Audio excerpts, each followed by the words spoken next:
It's a small police department, 6 or 7 members. What brought this about, the basically temporary disbanding of it, at least? Well, thank you, Lawrence, for having me. I mean, I think that we have to put all of this in perspective. It's been so hard on so many people. 19 children died, 2 teachers. God knows how many children could have been saved had police actually gone in on time. The average mass shooting, it's sad that we have that statistic, lasts 10 minutes.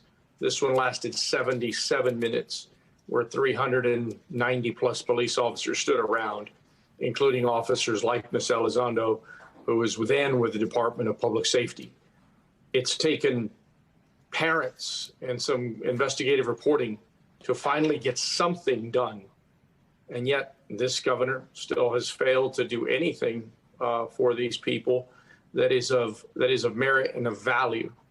We absolutely need to go to the next step and start looking at the Department of Public Safety, and that still has not happened today yet, Lawrence.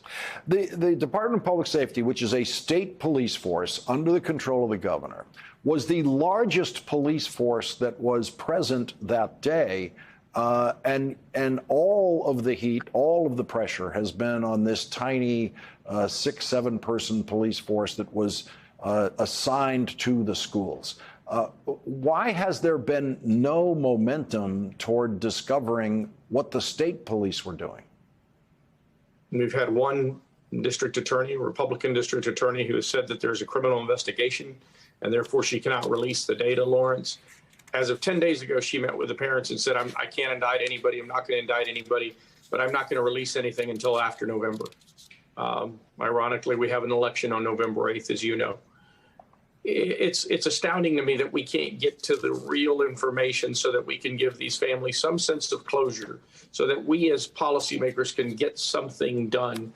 We're here today because people have chosen and made choices, and those choices have been to not tell the truth. The Department of Public Safety, as you know and you have reported, has time and time again doled out misinformation to the people of Uvalde and the people of Texas in a wholly grossly negligent manner. We need to do better. This governor needs to ask for this accountability.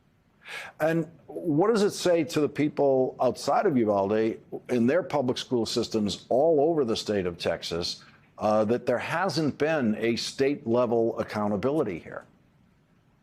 Well, you're right, Lawrence. There hasn't been state level accountability. The so-called leaders of the state, the Republicans that are in charge, they said, well, we've done something. We doled out $100 million, $50 million of which were for ballistic shields. We had plenty of ballistic shields and Kevlar and long guns and everything else. We needed $100 million worth of bravery. The fact is we had everything that was needed to go into that room, and yet the leaders haven't fixed the basic problem in Texas, Lawrence, which is access to guns.